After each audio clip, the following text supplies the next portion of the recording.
네, 오늘 한국 주력 산업의 생존 전략, 인도 아세안 중동으로의 시장 확대 세션 사회를 맡은 서강대학교 허윤 교수입니다. 오늘 주제는 굉장히 시적절하고 또 우리 경제에 있어서도 중요한 주제라고 생각합니다. 를 마련해 주신 한국일보에 우선 감사드립니다. 저는 지금 시간이 한 60분 정도로 알고 있습니다. 그래서 세 분 최고의 전문가분께 각각 하나의 질문씩을 드리고 나중 그 이후에 공통 질문을 통해서 서로 함께 고민하고 또 토론하는 그런 시간을 갖도록 하겠습니다. 우선 김정곤 박사님께 질문 드리겠습니다. 인도가 과연 제2의 중국이 될 수 있느냐 이런 이야기를 많이 합니다. 상당히 생각들이 다양하게 나오고 있고요. 우리나라하고 인도는 2010년에 이미 이 포괄적 경제 동반자 협정이죠. 세파를 발효시킨 바 있습니다. 한국과 인도의 경제 교류와 협력이 지금 어떤 상태인지 우리 주력 산업을 중심으로 좀 한번 간략하게 짚어주시고요. 그리고 수출 시장, 투자처, 그리고 생산 기지로서 인도가 과연 어떤 역할을 할 수 있을까? 한국 경제 입장에서 한번 냉정하게 평가해 주시기 바랍니다. 네, 어떤 이 코라시아 포럼 이 좋은 자리에 초대해 주셔서 감사드리고요. 사실 인도가 제2의 중국이 될 수 있나? 결국 이게 한국의 입장인데 결국 그 중국과 같이 그런 거의 뭐 전 산업에 걸친 특히 제조업에 국한한다면 그런 정도의 어떤 시장 그리고 생산 기지가 될 수 있는가?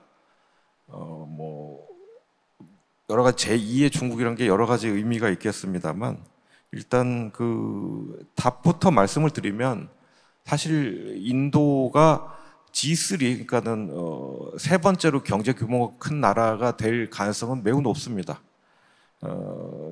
그런데 이제 중국하고의 사실 경제나 산업 경쟁력의 격차는 사실 G3가 된다 하더라도 상당히 클 것 같습니다. 현재로서는 그 GDP로 규모로 단순히 비교를 해보면 인도가 중국에 한 15년 뒤져 있습니다. 거의 정확하게 1인당 GDP도 그렇고요.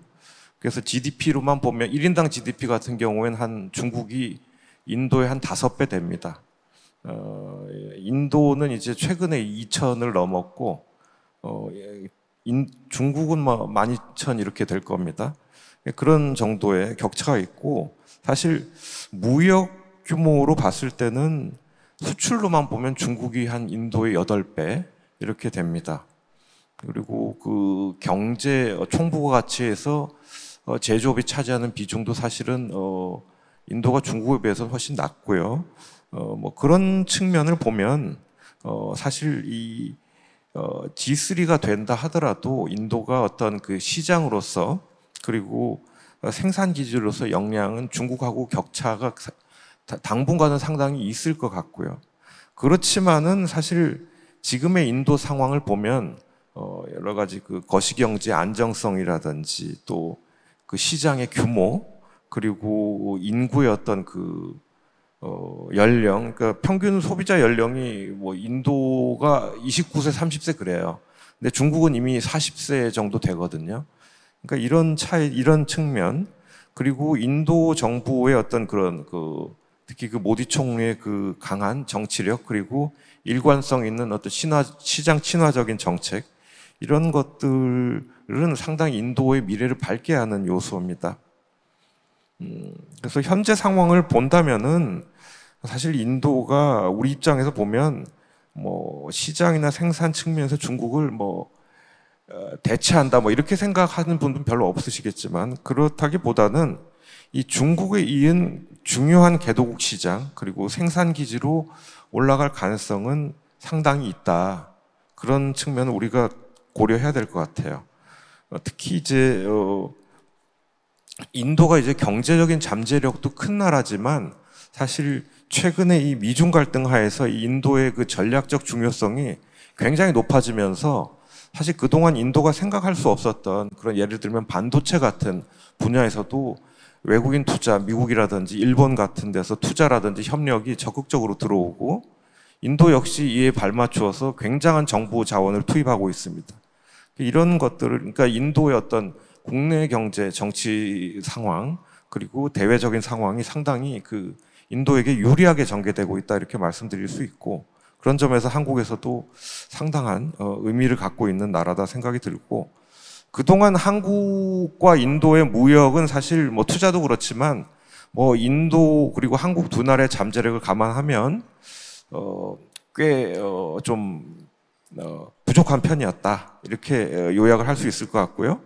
그러니까 우리나라의 대인도 무역은 뭐 대략 우리나라의 대세계 무역하고 비슷한 수준으로 올라갔고 투자는 그에 비해서 훨씬 더 약소한데 사실 우리나라 투자가 대기업 중심으로 이렇게 많이 갔는데 사실 이 삼성이라든지 뭐 현기차, 뭐 섬유 분야 효성이라든지 또 식료품 분야 롯데 같은 기업들, 또 바이오 분야 이런 데서 사실 대부분의 우리 대기업들이 진출해서 큰 성공을 거뒀습니다. 사실 삼성 같은 경우도 지금 인도 스마트폰 시장 점유율 1위고요. 현대도 지금 진출한 지 이제 25년 됐는데 90년대 중반에 진출을 해서 내수 누계만 1000만 대 생산을 했고 인도 자동차 기업 중에 수출 1위입니다. 이게 굉장한 거죠. 기아도 뭐 생산 공장 설립한 지 얼마 안 됐는데 이미 내수 생산을 50만 대를 하고 있습니다.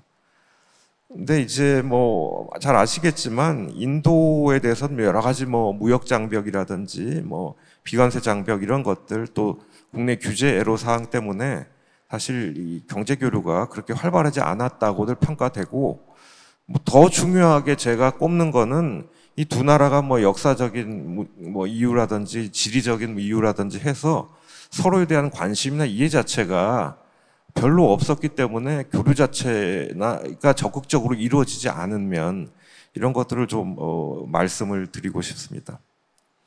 그래서 이제 수출 시장 투자 및 생산 기지로서의 인도 역할이라고 한다면 현재 인도의 정책적인 기조를 보면 자국에서 생산한 것을 우선시해요. 그러니까 사실 수입 시장에 대한 개방에 대해서는 꽤 소극적이에요. 그러다 보니까 우리가 현재 인도 정책 기조 하에서 수출 중심으로 인도 진출을 획기적으로 늘리겠다고 생각하는 것은 그렇게 쉽지는 않을 것 같다 하는 생각이 듭니다.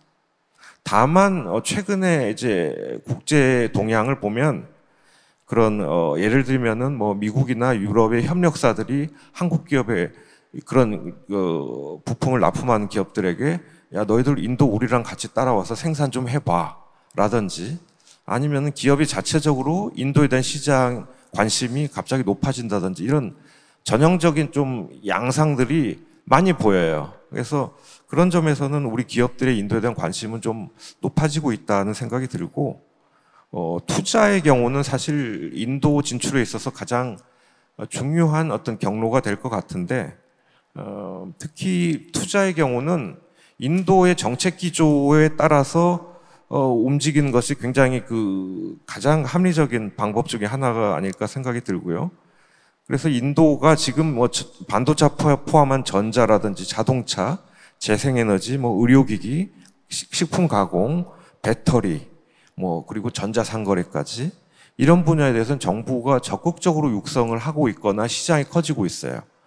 그래서 이런 부분은 사실 우리가 경쟁력을 갖고 있는 분야랑 대부분 일치를 해요. 그래서 인도 진출의 전망이 상당히 있다 이렇게 생각이 들고, 특히 뭐 인도가 저임 생산 기지로서의 잠재력도 크겠지만 최근에 또 그런 우리 투자 사례도 있긴 한데, 인도의 어떤 산업 정책 전략에 따른 어떤 진출 기회를 보는 것이 더 좋은 방법이 아닐까 생각이 듭니다. 그건 뭐 일반적으로 인도가 이렇게 평균적인 수준의 높은 좋은 그런 산업 여건 또 인력 여건을 갖추고 있다고 보긴 어렵기 때문에 결국 인도 정부의 적극적인 움직임이 보이는 부분, 이런 것들을 유심히 보는 그런 것들이 필요할 것 같고, 이런 점에서는 이 기업에만 맡겨두는 그런 진출보다는 우리 정부의 어떤 역할도 상당히 중요하지 않을까 그렇게 생각합니다. 이상입니다.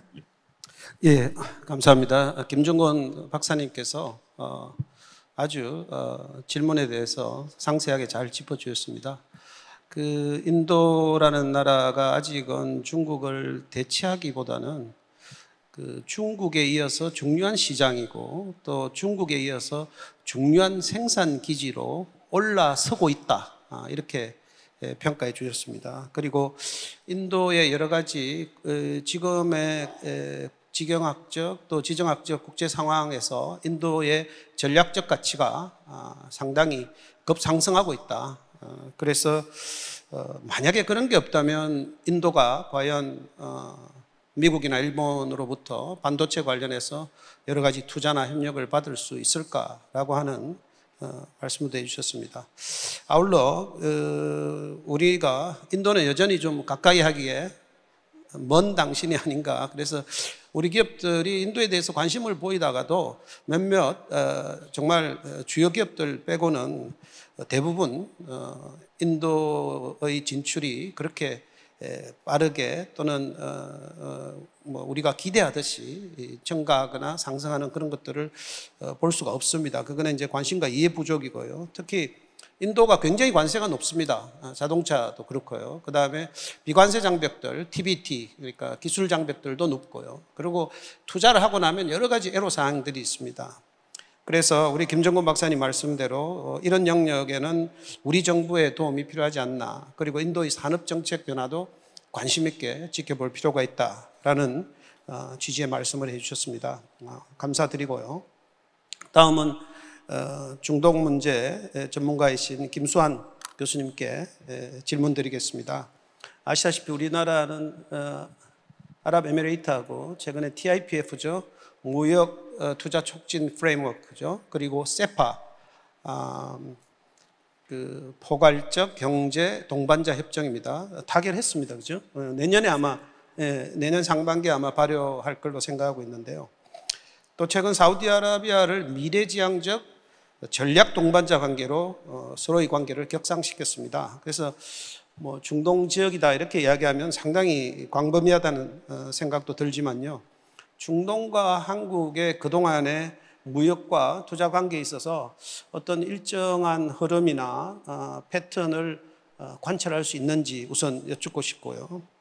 아울러 지금 뭐 전 세계 초미의 관심사죠. 이 이스라엘 하마스 전쟁, 이 전쟁으로 시작되는 지금 중동에서의 거대한 이 전운이 한국과 글로벌 경제에 어떤 영향을 미칠 것으로 보시는지 여쭙습니다. 네, 안녕하세요. 방금 소개받은 한국외국어대학교 융합인재학부 중동이슬람 전략 모듈에서 강의하고 있는 김수환입니다. 오늘 일단 코라시아 포럼에서 이렇게 토론을 할 수 있는 기회를 주셔서 대단히 감사합니다. 요즘 이스라엘 하마스 문제로 굉장히 많이 중동에 관심과 이목이 집중이 돼 있습니다. 그리고 특히나 기존의 중동이라는 곳은 우리나라 입장에서 경제적인 어떤 개체로서 경제적인 교역국, 투자국으로서 굉장히 많은 자리매김을 한 것이 사실입니다. 그 커다란 그 프레임을 여기서 짧게 간단히 얘기를 드릴 수는 없지만 여러분들도 잘 아시다시피 사실 중동은 우리나라에 있어서 석유라든지 원유라든지 석유 제품에 대한 어떤 수입국으로서의 부동의 자리를 위치를 차지하고 있는 그런 지역이죠. 물론 대표적으로 사우디아라비아가 그렇고요. 저에겐 아랍에미레이트, 카타르, 쿠웨이트 그리고 오만이나 바레인 같은 어떤 GCC 그 권역이 있습니다. 그리고 우리나라는 중동 수출에 있어서 주로 자동차라든지 가전이라든지 이런 부분에 있어서 굉장히 뭐 전력용 기기라든지 이런 부분에 있어서 수출을 하는 그런 어떤 교육 형태를 보여왔는데요. 2012년에 저희가 대중동 그 수출에 있어서 최대 정점을 찍다가 그 이후로 유가의 하락으로 인해서 많이 그 교역이 그 볼륨이 감소했습니다. 그러다가 1, 2년 전부터 다시 반등세를 보여서 서서히 중동 지역과의 어떤 교역 볼륨이 서서히 증가하고 있는 상태입니다. 그래서 작년에 대중동 수출을 보면은 115억 달러로 그 이전에 비해서 한 12% 정도 증가한 상황이고요. 올해 상반기 7월까지 그 수출 규모를 보면 12% 정도 증가를 했음을 알 수가 있습니다. 그런데 우리 대한민국 전체 수출 증가율이 상반기 즉 1월부터 7월까지 13% 마이너스를 기록한 것을 볼 때 중동 지역의 어떤 교역이 굉장히 중요한 위치로 우리나라에 있어서 자리매김하고 있다는 것을 발견할 수가 있겠고요. 역시 중동 지역에서 가장 중요한 어떤 행위자 라고 할 수 있다면 사우디아라비아 되겠죠. 사우디아라비아가 우리나라 교역 대상국에서는 최대 시장으로 알려지고 있고 사실 그런데요. 대중동 교역에 있어서 무려 사우디아라비아가 차지하는 그 퍼센테이지는 46%를 차지하고 있습니다. 그리고 그 다음이 아랍에미레이트가 되겠고요. 이스라엘도 사실은 굉장히 중요한 포션을 차지하고 있기는 합니다. 그런데 여기서 과거에서부터 현재 그리고 향후 미래까지 우리가 중동과 교역을 함에 있어서 투자를 함에 있어서 가장 주목해봐야 할 그런 권역은 바로 GCC입니다. 제가 조금 아까 6개국 GCC 멤버 스테이트를 말씀을 드렸는데 그 중에서도 또 저희가 가장 집중적으로 또 관심을 기울여야 되고 또 투자를 하고 노력을 기울여야 되는 것이 바로 사우디아라비아와 아랍에미레이트입니다.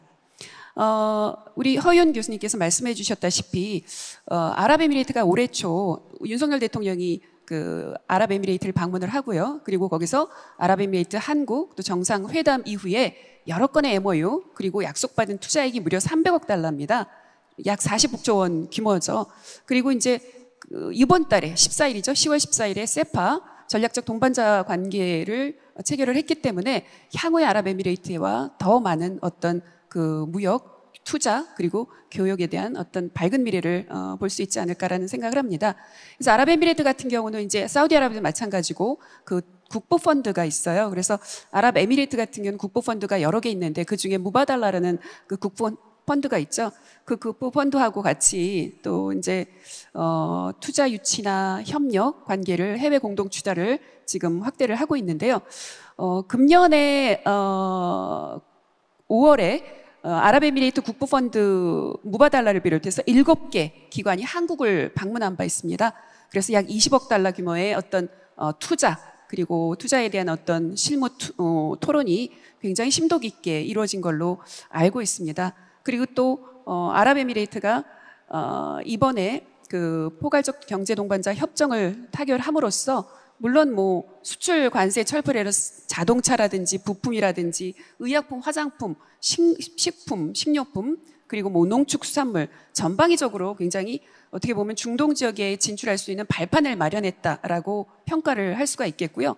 거기다가 또 저희가 K 콘텐츠가 중동 지역에서도 굉장히 어떤 핫한 그런 그 투자 분야로 자리매김하고 있기 때문에 아랍에미레이트 그 산업 분야에서 처음으로 온라인 시장을 개방하겠다라고 저희와 약속을 한 바 있습니다. 그래서 굉장히 확실한 투자 그리고 교육 여건을 발판을 마련했다라고 할 수가 있겠고요. 만약에 이 세파가 정상적으로 진행이 된다고 할 때 아랍에미레이트산 어떤 원유에 대한 관세 철폐라든지 아니면 에너지 자원 협력 또 바이어에 대한 경제 협력 등 향후에 굉장히 우리 한국과 아랍에미레이트 간의 그 협력을 확대할 수 있는 아주 단단한 그런 어떤 기반을 마련했다라고 볼 수가 있겠습니다. 사우디도 역시 중요한 그런 대상국이죠. 사우디가 2017년에 이미 한국을 8대 중점 협력국으로 지정해 놓은 바 있습니다. 그런 거와 마찬가지로 주요 협력 파트너로 저희를 한국을 대한민국을 주목을 하고 있는데요. 이번 달에 얼마 전에 윤석열 대통령이 순방에서 156억 달러 이상의 수출 수주에 대한 어떤 양해각서 체결을 했습니다. 그리고 무려 43년 만에 양국이 공동 성명을 채택하는 등 사우디와 한국 간의 어떤 끈끈한 외교 관계뿐만 아니라 경제 협력 관계에 대한 어떤 아주 단단한 토대를 마련했다. 그리고 양국 관계가 미래지향적 전략 동반자 관계로 격상이 됐습니다. 그래서 향후에는 어떤 미래 기술에 대한 협력도 지속해서 심화하고 발전해 나가기로 합의를 했습니다. 그리고 여러분들이 작년 11월에 사우디의 실세라고 할 수 있죠. 차기의 왕이 될 무함마드 빈 살만 왕세자가 방한을 했습니다. 11월에. 그래서 네옴시티에 대한 우리나라 전 국민의 또 기업체뿐만 아니라 많은 관심이 이목이 집중되어 왔는데요. 이 네옴시티를 필두로 해서 사우디아라비아는 물론 다른 아랍에미레이트도 그렇지만 탈석유 의존형 경제구조로 탈바꿈하기 위해서 굉장히 많은 노력을 하고 있습니다. 그래서 네옴시티뿐만 아니라 사우디 비전 2030이라는 어떤 그 사우디의 어떤 경제 구조를 완전히 바꿔버리자 뒤집어 버리자. 사회뿐만 아니라 경제, 뭐 정치는 좀 제외된 것 같지만 이런 여러 가지 분야에 있어서 이 사우디를 완전히 탈바꿈해보자라는 그런 MBS, 즉 무함마드 빈 살만 왕세, 젊은 왕세자의 개혁의 의지로 사우디가 나날이 바뀌고 있습니다. 그래서 그 바뀌는 변화도 주목해 주시면 괜찮겠고요.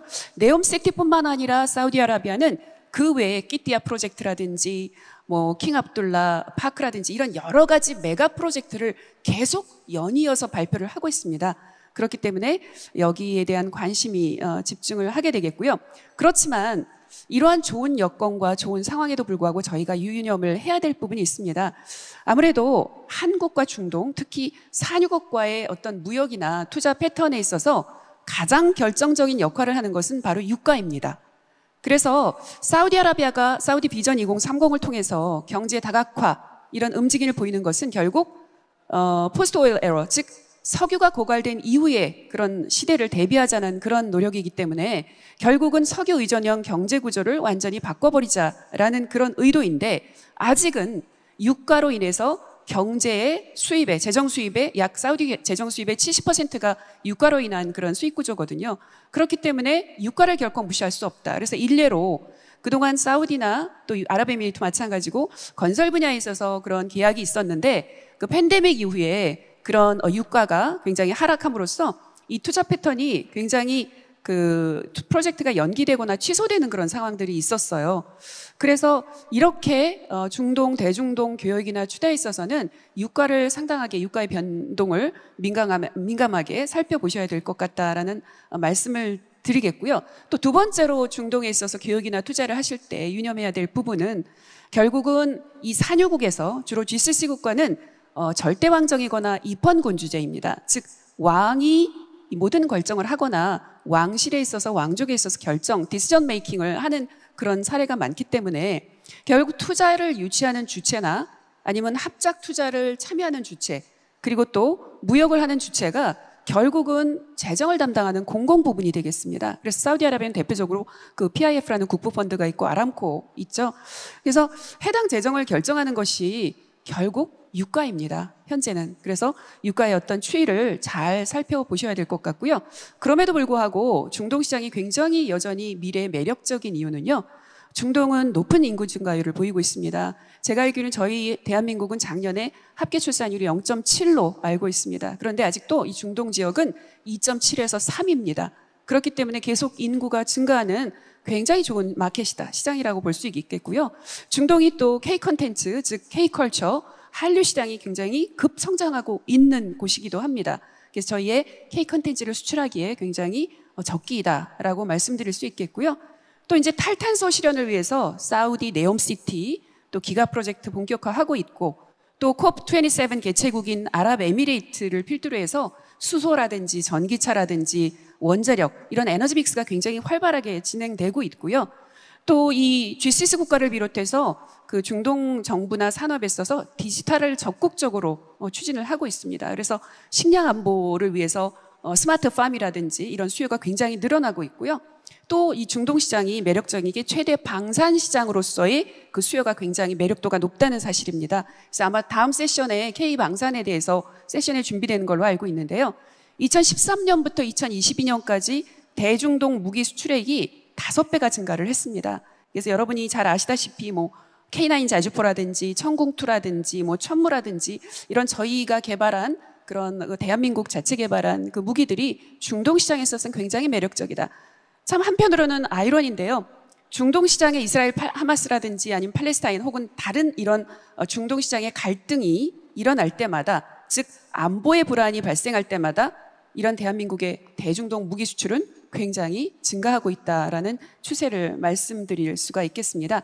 그리고 이제 시간이 많이 가서 제가 이스라엘 하마스, 이스라엘 팔레스타인 문제로 인한 어떤 그 대한민국 혹은 글로벌 경제에 대한 영향을 간단하게 먼저 답변부터 드리자면 이러한 사태가 중동 아랍 국가들이 개입을 하거나 이란이 개입을 하거나 아니면 그로 인해서 미국이 개입하거나 하는 상황이 벌어지지 않는 한 글로벌 경제나 특히 우리나라의 경제에 미치는 영향력은 굉장히 제한적일 것이다 라는 것이 바로 저희 의견입니다. 왜냐하면 이스라엘 팔레스타인은 산유국도 아니고요.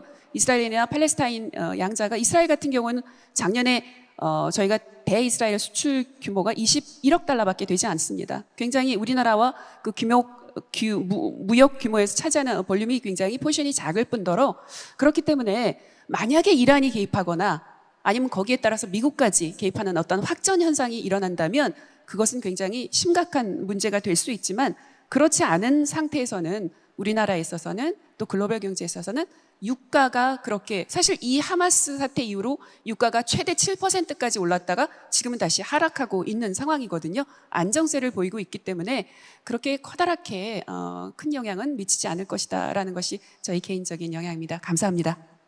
네, 김 교수님 감사드립니다. 짧은 시간에 중동 문제에 대해서 굉장히 잘 짚어주셨습니다.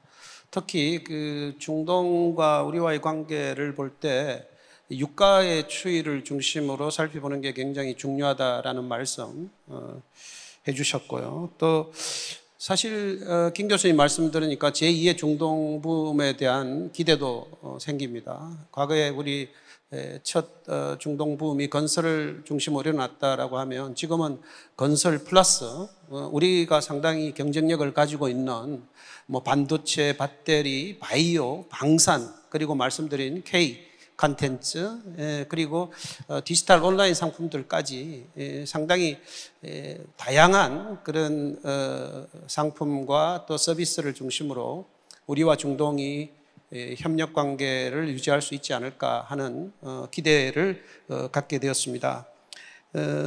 아시다시피 그 중동을 볼 때 GCC 중심으로 살펴보면서도 또 한편으로는 우리의 어떤 에너지의 거대한 수입원이자 또 한편으로는 수출 시장 또 투자 시장으로서의 역할 한번 저희가 적극 추진하고 검토할 필요가 있다라고 생각하고요. 왕정 국가들이기 때문에 저는 정부의 역할이 크다고 생각합니다. 대부분의 왕정 국가들은 탑다운 방식으로 경제 협력이 이루어져야 되고 그래서 정부와 정부 간에 상당히 바인딩한 어떤 그런 그 프레임이랄까요? 이런 그 협력의 틀이 완성이 되어야 민간 기업들의 진출이나 또 여러 가지 거래와 협력들이 용이하게 되지 않을까 싶습니다. 그런 측면에서 이번 정부가 중동 시장에서 굉장히 열심히 뛰고 있는 점들은 높게 평가하고 싶습니다. 교수님 그 발표에 감사드리고요. 다음은 서 대사님께 여쭙겠습니다. 우리하고 아세안, 서 대사님은 아세안 대사로도 계시기 때문에 또 멕시코 대사로도 계실 거예요. 그래서 우리하고 아세안의 어떤 경제 거래 협력 그 규모와 성과 면에서 우리 주력 산업의 아세안 시장 진출을 어떻게 보실 수 있는지 또 그동안 관찰을 통해 가지고 어떤 정책적 함의를 이끌어낼 수 있는지 아세안과 한국이 함께 꿈꿀 수 있는 미래는 어떤 모습일지 대답 부탁드립니다. 예, 감사합니다. 사실은 제가 뭐 경제 전문가는 아니고요. 아세안을 한 25년 오래 하다 보니까 옆에서 이렇게 들은 뭐 그런 이야기 그리고 나름대로 책 보고 이런 이야기를 가지고 제가 좀 말씀을 좀 드리겠습니다.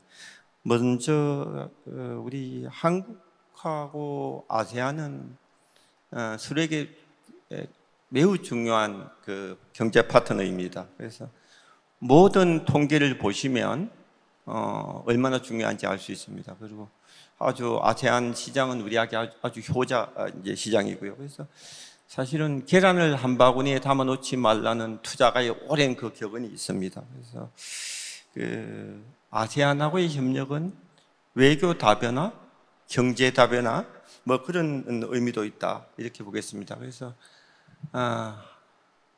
아세안은 한국의 2위 교역 대상국입니다. 거기 중국 다음인데 압도적입니다. 그래서 작년도에 저희들 교육 규모를 보면 한 2천억 불이 이제 넘었었고요. 그리고 2위 건설 시장이기도 하고 3위 투자 대상국. 그래서 2022년도에 흑자 규모가 430억 불이나 돼서 아주 단연 1등입니다. 그러면 이게 이런 관계가 우리에게만 중요하냐? 그런 게 아니라 아세안한테도 아주 매우 중요합니다. 우리가 그 아세안한데 5위 교육국이자 6위 투자국입니다. 그리고 방문객으로 치면 저희들이 한 1,000만 명이 아세안을 방문을 하니까 아세안에게도 우리가 없어서는 안 될 그런 국가입니다. 조금 그 아까 말씀하신 그 주력 산업 이야기 하셨는데 전기전자, 석유화학, 평판 디스플레이 산업이 아주 선전을 하고 있고요. 제가 그 인도네시아를 이런 2번 근무를 했는데 90년도 말하고 그리고 2000년도 중반에 이제 대사로 근무를 했는데 아주 달라진 것은 대형 몰에 가면 과거에 제가 30년 전에 갔을 때는 소니나 이런 기업들이 매장 바깥에 나와 있는데 이제는 단연 LG나 삼성 이렇게 나와 있습니다. 그 정도로 아주 선전을 하고 있다. 그래서 우리 기업들이 한 18,000개 정도 나가 있다고 이렇게 보면 되겠습니다. 다만 이런 데 있어서 우리가 교육은 잘하고 있는데 제가 이렇게 관찰하면서 뭐가 좀 정책적으로 조금 더 개선했으면 좋을까 아니면 어떤 고민을 좀 했으면 좋겠다라는 게 한 4가지가 있습니다. 첫 번째가 우리하고 아세안의 교역이 비중이 사실은 아세안 내에서 보면 별로 그렇게 높지 않습니다.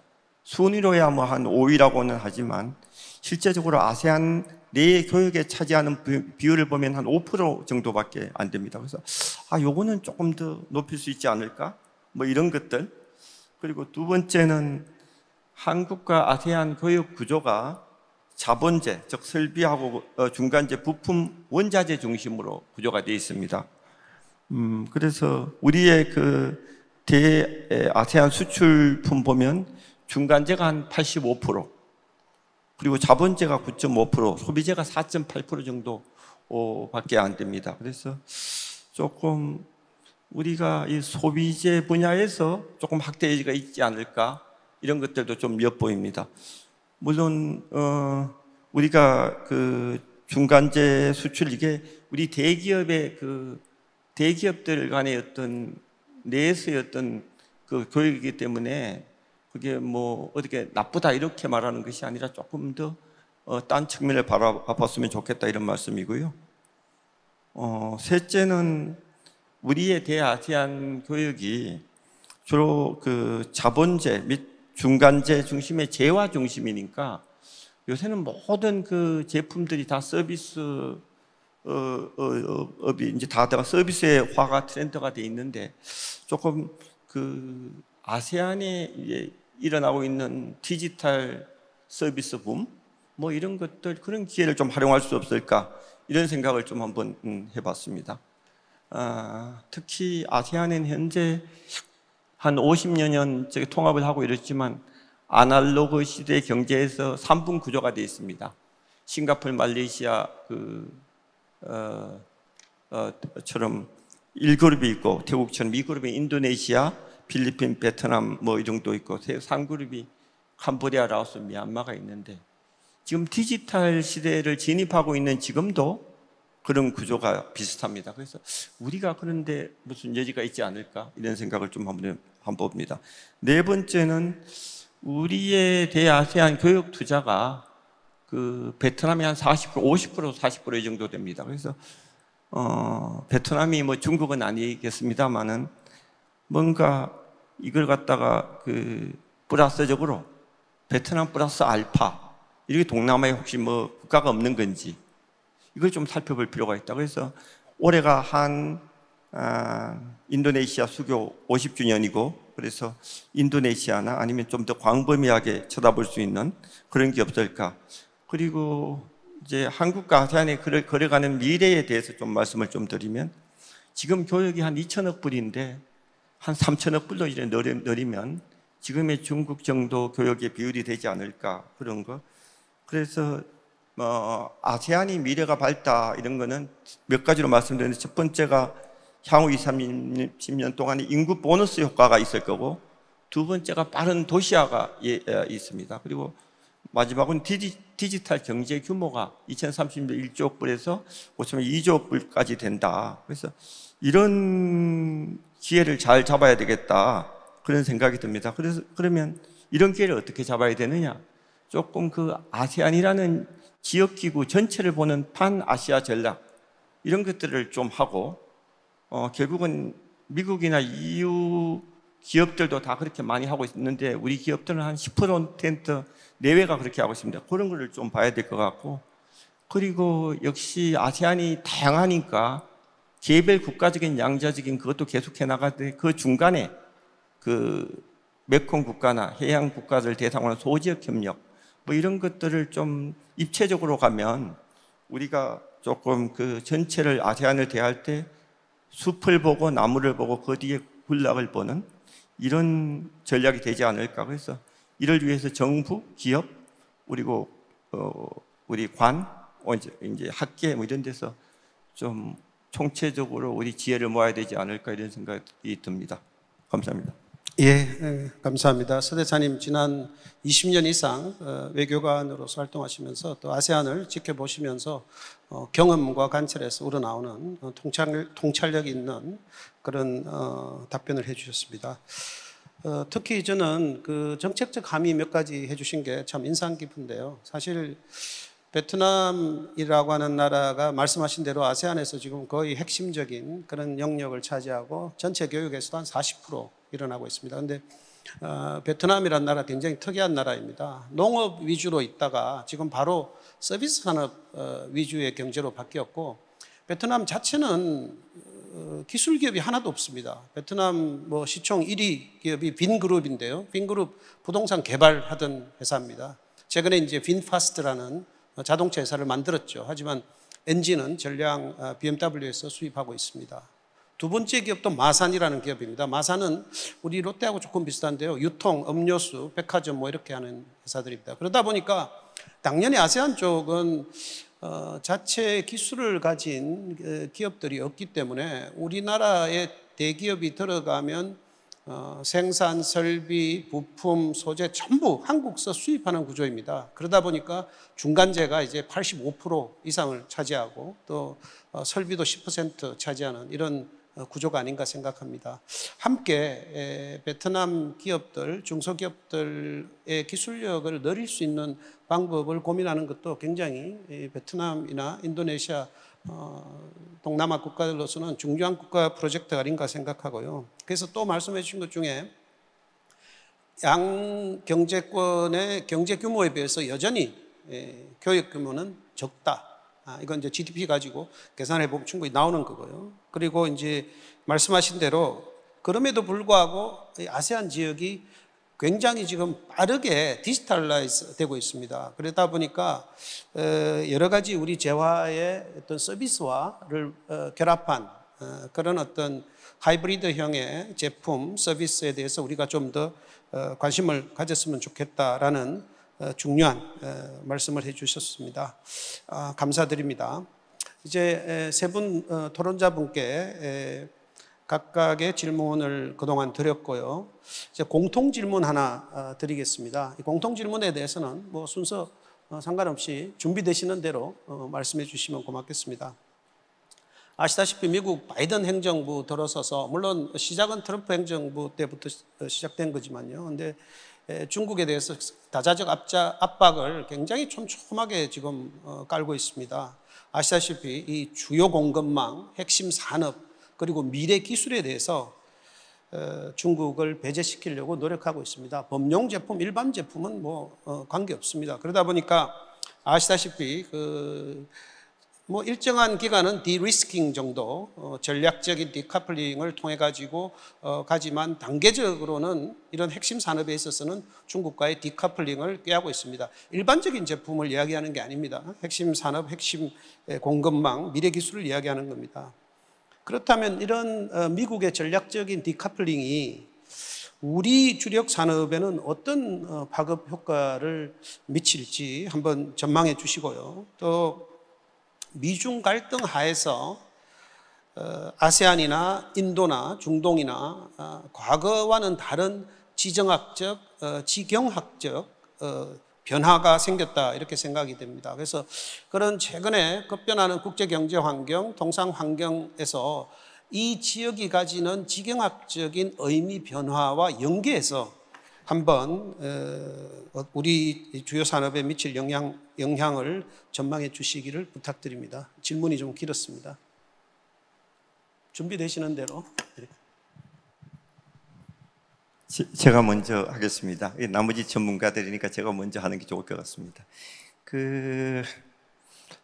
제가 이 준비하면서 여러 이제 소스도 보고 하는데 이래 질문과 딱 와닿는 게 그 10월 18일 날 IMF 아시아 태평양 지역 경제 보고서를 한번 이렇게 봤습니다. 우리 한국일보를 비롯해서 많은 신문에서 인용을 했는데 아마 답이 되지 않을까 생각이 합니다. 첫 번째는 미중 디리스킹, 요새는 프렌드 쇼링, 이렇게 분절화 시에는 중국과 밀접하게 연관이 있는 한국의 GDP가 한 4% 정도 떨어질 것이다. 그래 OECD가 1.5%, 뭐 1.8%, 중국이 6.8% 이렇게 하면 그 정도고, 조금 더 나아가서 이제 리쇼링 할 경우에는 그 한국의 GDP가 한 10.2%나 감소할 것이다, 이런 보고가 나왔습니다. 그러니까 결국은 우리 기업한테 이제 미치는 영향은 분명해 보인다. 디테일하게 그러면 반도체, 전기전자 산업 이런 게 얼마나 영향이 있을 것인지, 그거는 우리 여기 계시는 키예프나 이런 데서 우리 연구소에서 좀 더 연구가 필요할 것 같습니다. 특히 미중과의 어떤 지경학적 전략 차원에서의 연계성과 관련돼서는 미중의 디카플링에 대해서 오늘 오전에도 말씀을 드렸지만 많은 분들이 이야기했는데 얼마나 갈지 사실은 이건 아무도 모르는데 장기간으로 간다 이렇게 하는데 최소한 20-30년은 가지 않을까 이런 생각이 듭니다. 그래서 사실 미중 갈등 디카플링에서 다들 영향을 받겠지만 그래도 동남아 아세안이 혜택을 보고 있다, 이런 것 같습니다. 특히 2023년도에 올해 얼마 전에 발표한 이선진 대사의 중국과 공존하는 아세안의 지혜, 이런 책에 따르면 아세안이 특히 말레이시아하고 싱가포르의 2021년도, 2022년도 두 해 사이에 세계에서 반도체 산업에 대해서 투자가 10나라가 제일 많이 들어왔는데 그 중에서 2나라가 포함됐을 정도로 그렇게 영향이 있다. 다만 아세안으로서는 지금 중국 중심으로 그동안 20-30년 동안의 동반 성장을 했는데 과연 중국 중심의 성장이 가능할지 이런 의문이 생기기 때문에 어떤 파트너를 찾고 있다. 그래서 그 파트너가 우리가 돼서 같이 한국과 아세안이 분업 구조로 가면 뭔가 우리가 새로운 신성장 동력, 그리고 한아세안의 협력의 질적인 도약, 뭐 이런 것들이 가능하지 않을까, 이런 소망을 해봅니다. 감사합니다. 예, 감사합니다. 네, 김종근 박사님. 근데 서정인 대사님도 이제 아세안 국가들이 이 미중 갈등에서 어떤 이익을 보고 있다 이렇게 말씀을 하신 걸로 이해했는데, 뭐 인도는 더하면 더하지 덜하지 않은 그런 좀 미중 갈등 이후에 굉장히 많은 변화, 그리고 그게 긍정적인 변화인 것 같습니다. 그래서 지금으로서 보면은 이 아시아, 뭐 제가 외교안보 전문가는 아니지만 뭐 전문가들 말씀이나 이런 논문들을 읽어서 이해한 바로는 지금 아시아 내에서 중국이 어떤 권력이나 영향력을 독점하는 거에 대해서 우려를 갖고 있다는 측면에서는 미국이나 일본이나 인도나 이해관계가 동일한 상황입니다. 물론 인도는 물론 궁극적인 세계 체제에 대한 지향점이 좀 다르긴 하지만 뭐 이런 상황이 되다 보니까 미국은 어쨌든 전략적으로 인도를 반드시 자기 친구로 만들겠다는 게 이 중장기적인 외교 전략인 것으로 그때 인태 전략이 나올 무렵에 그런 외교 문서들과 공개된 바 있고요. 그에 따라서 미국이 움직이고 있는 걸로 보이고, 그래서 미국의 생각은 인도가 아시아에서 중국에 대해서 이제 상대해서 버텨줄 수 있을 정도로 군사력이라든지 외교적인 측면이라든지 경제력, 결국 전반적인 그런 국가적인 역량이 갖추어지기를 이렇게 기대를 하고 있는 것이 분명한 것 같습니다. 그에 더불어서 뭐 미국뿐만 아니라 일본이라든지 호주 그리고 유럽 국가들도 그런 측면에서 어떤 인도에 대한 전략적인 협력을 많이 강화를 하고 있고, 그렇다 보니까 아까도 말씀드렸지만 인도 역시 지금 국내적으로 정치나 경제적으로 안정적이고 성장세도 좋고 이런 상황이 아주 절묘하게 맞물려 가지고 인도가 지금은 굉장히 그 외교 안보적으로 보면 전략적인 레버리지가 굉장히 높아져 있습니다. 그래서 게다가 인도도 이참에 진짜 G3 진짜 본인들이 원하는 어떤 그 패권 국가 중에 하나로 올라서고 싶은 그런 의지도 뚜렷하고요. 그러다 보니까 우리 입장에서도 보면 인도가 이제 1인당 소득은 뭐 막 2,000불 넘었고 뭐 정말 못 사는 것 같고 이렇게 보이지만 실제로 그 나라의 덩치나 그동안의 국제사회에서의 어떤 역할을 봤을 때는 단순히 개도국 하나로만 간주하기는 좀 어렵지 않나 이렇게 생각이 듭니다. 그렇게 받아들여지기를 원치도 않고 인도가. 그래서 그런 측면에서 지금 인도가 지금 국제사회에서 자리매김을 새롭게 하고 있고 또 미중 갈등이 장기간 지속될 가능성이 높은 상황에서 이런 인도의 어떤 영향력 강화나 위상 강화 같은 것들이 좀 많이 기대되는 그런 상황입니다. 그러니까 그런 여건에서 결국에는 과거와는 굉장히 다른 경제 협력의 양상이 벌어지는데 아까도 좀 말씀드렸지만 만약에 10년 전쯤 뭐 10년도 아니죠. 한 7, 8년 전으로 올라갔더라면 과연 인도에 대한 그런 반도체 투자나 기술 협력이 이렇게 지금처럼 적극적으로 이루어질 수 있었을까 하는 생각이 듭니다. 그건 이제 명백히 중국을 의식한 그런 미국이나 그런 주요 일본 같은 나라들의 움직임이고 당장 뭐 인도 역시 당장 반도체 디자인이나 이런 기술은 갖고 있지만 생산 역량은 거의 제로에 가까운 상황에서 이 기회를 어떻게든 활용해서 반도체 생산 국가로 올라서고 싶은 그런 뭐 이런 상황입니다. 그러니까 그런 예가 들 수 있고 그러다 보니까 우리 기업들이나 뭐 입장에서도 반도체 뭐 이런 생각을 갑자기 인도에 대해서 하게 되는 거죠. 그리고 디지털 분야로 가면 이게 이 지경학적인 그런 또 지정학적인 것 측면도 있지만 이게 좀 뚜렷한데 인도는 사실 중국에 대해서 무역 의존도 엄청 높고 아까 말씀드렸듯이 그 허윤 교수님 말씀하셨지만 일반적인 제품이나 뭐 소비재라든지 일반적인 뭐 보통 쓰이는 중간재 이런 것들은 중국 없이는 생존할 수가 없는 나라입니다. 그러니까 인도에 대한 중국의 반중 정서는 지금 굉장히 높지만 인도 정부는 중국에 대해서 반하는 목소리를 내는 것은 굉장히 조심합니다. 그러니까 중국이 자기네들보다 매우 강하고 또 중국이 의존할 것이 많다는 걸 알기 때문이죠.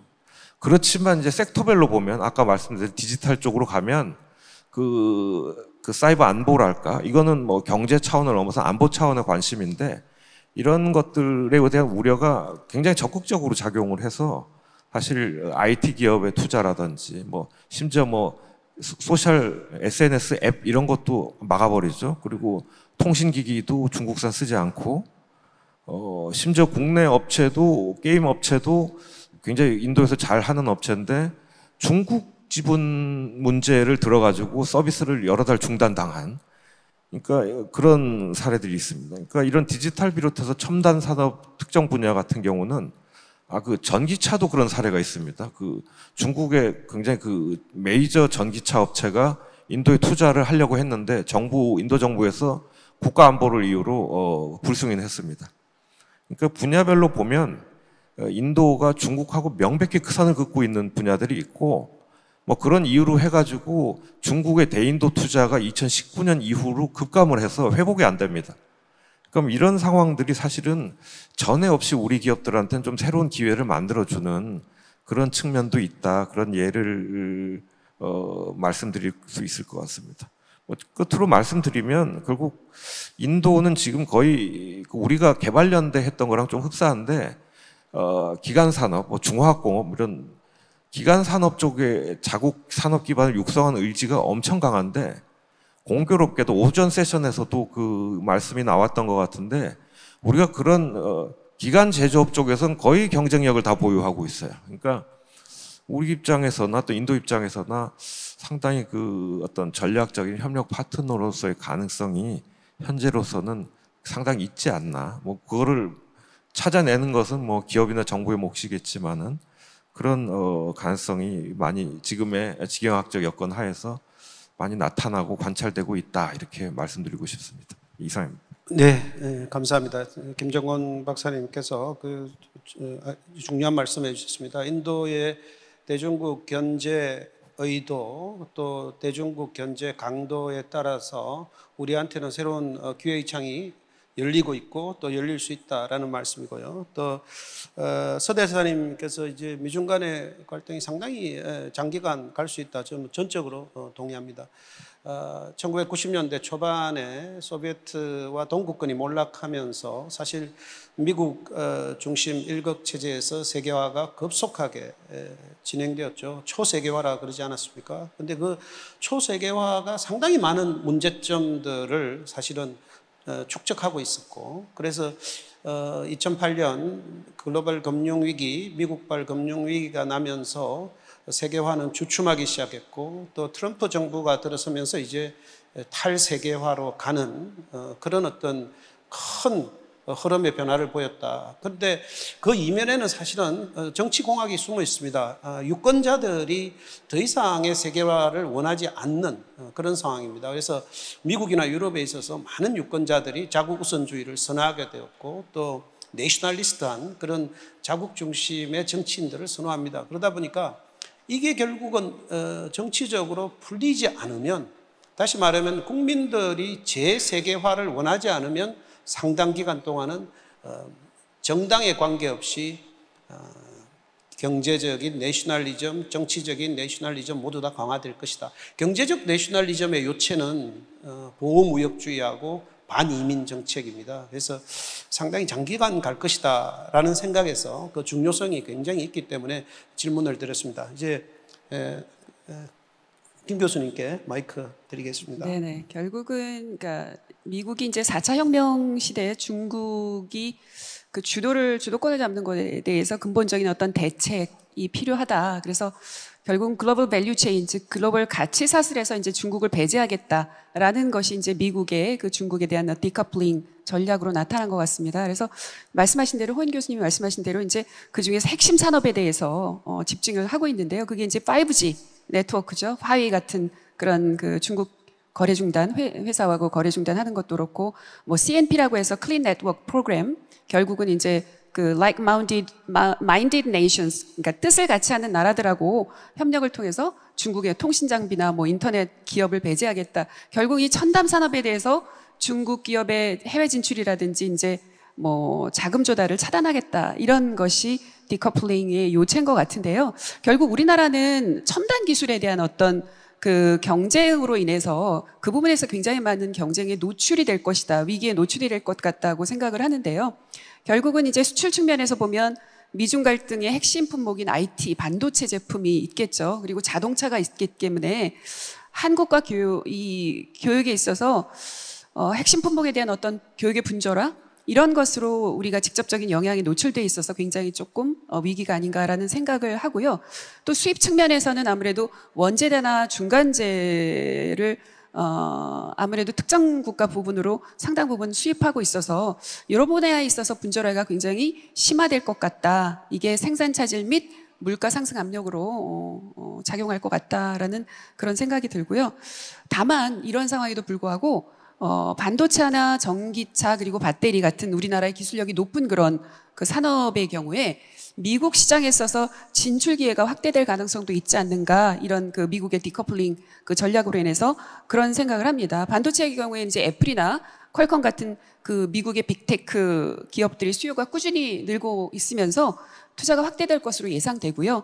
또 자동차, 전기차 배터리 같은 경우는 우리 기업들이 중국 업체들이 어떤 글로벌 시장 점유율을 상당 부분 대체할 가능성도 있다라는 그런 약간의 희망적인 부분을 발견할 수 있겠고요. 저희가 중동 입장에서 한번 중동 지역을 관련해서 생각해 볼 때, 이 미국의 디커플링 전략이 부정적인 효과를 나타낼 수도 있으나 지금 말씀하신 아세안이나 아니면 인도 부분에 있어서도 말씀을 해주셨지만 혜택을 보는 지역이 있을 거예요. 그런데 그 부분 중에 하나가 바로 중동이 아닌가라는 생각도 해봅니다. 중동의 어떤 지정학적인 그 현 상황을 살펴보자면 그동안 사우디아라비아 같은 GCC 국가들은 친미 국가였습니다. 즉 적극적으로 미국이 중동의 안보를, 이런 그 아랍 국가들의 안보를, 산유국들의 안보를 책임져주고 대신에 이 산유국들은 미국에 있어서 석유를 공급해주는, 그리고 달러 패그 같은 이런 경제적인 어떤 그 협력을 함으로써 서로 간에 윈윈하는 그런 관계를 유지해 왔는데요. 그렇지만 최근에 변화가 발견되고 있는 것은 바로 사우디아라비아와 미국의 관계입니다. 그동안 맹방이었던 사우디아라비아, 미국 관계가 많은 변화를 최근에 겪고 있다는 것이죠. 사우디아라비아가 더 이상 미국을 믿을 수 없다, 미국을 의지할 수 없다, 그렇다면 우리는 다른 방안을 찾아봐야 되겠다라고 접근한 것이 러시아 아니면 중국입니다. 그렇기 때문에 이란과 최근에 중국의 주도로 이란과 사우디아라비아, 전에 이란과 사우디아라비아는 굉장히 좀 과장되게 말씀드리면 원수지간이다라고 말씀을 드릴 수도 있는데 굉장히 갈등이 많은 그런 국가였습니다. 그런데 그 둘의 관계를 정상화한 것이 바로 중국입니다. 미국이 아니고 중국입니다. 이런 것을 살펴볼 때 이런 것이 미국의 입장에서는 굉장한 위기 요인으로, 불안 요인으로 또 이것이 대두될 수 있는 상황에서 사우디가 지금 현재 미국을 상대로 밀당을 하고 있다. 즉 중국과 러시아의 관계를 보다 공고히 하면서 그것이 또 현실적으로 나타난 것이 브릭스 가입입니다. 최근에 사우디아라비아, 이란, 아랍에미레이트, 그리고 이집트, 그리고 뭐 아르헨티나, 에티오피아도 있지만 6개국이 5개 기조 중국과 러시아를 중심으로 한 브릭스에 가입을 했습니다. 이것은 어떤 것을 함의하고 있냐면 결국은 중국과 러시아라는 이 그 미국의 경쟁 상대가 사우디아라비아와 이란과, 물론 이집트는 경제 볼륨이 그렇게 크지는 않음에도 불구하고 이런 아랍에미레이트 같은 아랍 국가를 같이 한 배에 타게 함으로써 미국을 견제하겠다. 그리고 사우디아라비아도 이란도 마찬가지로 이 미국을 아무래도 경쟁 상태라기보다는 견제하는 의미에서 중국과 손을 잡겠다. 우리는 이런 의미를 굉장히 노골적으로 오피셜리 드러낸 그런 상황이다, 현상이다라고 볼 수가 있겠습니다. 그래서 이스라엘과 아랍 국가들이 최근에 또 여기에 더불어 관계 개선을 하는 그런 움직임이 있었어요. 2020년에 사실 아랍과 이스라엘 또한 이란과 관계에 마찬가지로 굉장히 갈등이 더 심한 그런 그 국가들이었거든요. 그런데 이스라엘과 아랍 국가 중에 2020년에 아브라함 협정이라는 협정을 맺어서 아랍에미레이트, 수단, 모로코, 바레인 4개국이 이스라엘과 전격적으로 외교 관계를 수립합니다. 이것은 굉장히 중동 지역에서 지각 변동을 일으키는 커다란 변화라고 볼 수가 있는데요. 어제의 적이 오늘의 동지가 됐다는 것이나 마찬가지거든요. 그런데 거기다가 최근에는 미국의 주도로 사우디아라비아와 이스라엘까지 외교 정상화를 위한 그런 빠른 움직임이 굉장히 급속도로 진행되고 있었다는 겁니다. 그래서 어떻게 보면 하마스가 이 시점에서 공격한 그 원인 중에 하나도 되겠지만 이러한 상황이 결국은 우리 입장에서는 이런 미국과 중국의 어떤 이런 묘한 경쟁 관계, 갈등 관계가 우리 입장에서는 대중동 무역을 하거나 교육을 하는데 굉장히 지혜롭게 접근한다면 굉장히 긍정적인 어떤 요소로, 긍정적인 상황으로 다가올 수 있겠구나라는 저의 개인적인 생각이고요. 더군다나 미국의 대중동 정책은 굉장히 중요한 대외교 정책입니다. 그래서 행정부가 바뀔 때마다, 즉 대통령이 바뀔 때마다 발표하는 대외 정책 중심의 대중동 정책이 있었습니다. 그런데 오바마 행정부 때부터 중동에서 발을 빼자라는 그런 offshore balance라는 그 전략이 서서 있으면서 트럼프 행정부 때는 더 심해졌고요. 그리고 바이든 행정부가 들어오면서 아프가니스탄에서 철군을 하면서 더 중동 문제에서는 발을 빼자라는 이런 현상에 있어서 중동의 그런 미국의 공백을 누가 메꿀 것이냐? 그것이 바로 중국이 그 영향력을 메꾼다라는 상황이 되어 왔고요. 이전부터 중동은 중국의 중동에 있어서 중국은 굉장히 많은 경제적인 지원, 아프리카도 마찬가지지만 아프리카 지역에도 굉장히 많은 경제적인 지원을 해왔습니다. 그런데 이제는 경제적인 지원을 넘어서 이 중동에, 즉 미국의 영향력이 조금 약화된 이 상황에 중국의 영향력을 정치적이나 외교적으로 더 많이 극대화시키자는 전략을 벌이는 것 같습니다. 그래서 이번에 이스라엘 하마스 그 사태가 벌어졌을 때 중국이 공식적으로 팔레스타인을 지지한다라는 그런 입장 표명을 한 적도 있습니다. 그래서 이러한 미국과 중국의 중동에서의 어떤 묘한 갈등과 이런 관계가 결국은 우리나라의 대중동 무역이나 교역에 있어서 지혜롭게 접근한다면 오히려 이런 위기가 더 좋은 기회가 될 수 있지 않을까라는 생각을 해봅니다. 감사합니다. 예, 세 분 전문가 여러분 좋은 토론에 감사드립니다. 환경의 급격한 변화라고 하는 것은 항상 플러스 마이너스 요인을 동반한다 이렇게 생각이 듭니다. 그동안 우리 기업들은 상당히 자유무역이라는 이 다자적인 질서, WTO가 주도하는 질서에서 어떻게 보면은 상당히 표준화된 제품을 대량으로 생산해서 국부를 이루는 이런 방식을 택해왔습니다. 그런데 지금 자유무역이라는 이 다자질서가 무너지고 이제 각자 도생의 보호주의적인 세상이 왔습니다. 각국이 다 자기 나라 산업을 위해서 산업정책을 부활하고요. 그래서 우리로서는 한편으로는 수출로 먹고 살고 대외경제 의존도가 높기 때문에 상당히 불안한 이런 측면이 있지만 또 한편으로는 미중 간의 이런 패권 경쟁은 중국의 기술 굴기 또 우리와 중국의 많은 분야에 있어서 기술 격차를 조금 더 확대시키는 계기가 되지 않을까, 그런 측면에서는 상당히 긍정적인 면도 있다 이렇게 생각하고요. 다만 많은 나라들이 보호무역주의, 자국우선주의로 하다 보니까 심지어 우리나라에 앞으로 팔 물건들은 전부 우리나라에서 생산하라라는 극단적인 주문들이 앞으로도 계속될 것 같습니다. 그렇다면은 시장 자체가, 내수시장이 그렇게 크지 않은 우리로서는 우리 기업들의 해외 투자가 대부분 국내가 아닌 주요 시장을 중심으로 일어날 가능성이 높고, 그렇다 보면은 국내 산업 공동화라든지 일자리라든지 이런 데 대한 정부의 고민이 깊지 않나 이렇게 생각이 듭니다. 오늘 중요한 주제에 좋은 토론해 주신 세 분께 감사드리고요. 끝까지 경청해 주신 참석자 여러분께 감사드립니다. 이런 고민과 토론을 통해서 우리 주력 산업의 생존 전략, 또 나아가서 성공 전략을 모색하는 좋은 계기가 되었으면 합니다. 감사합니다.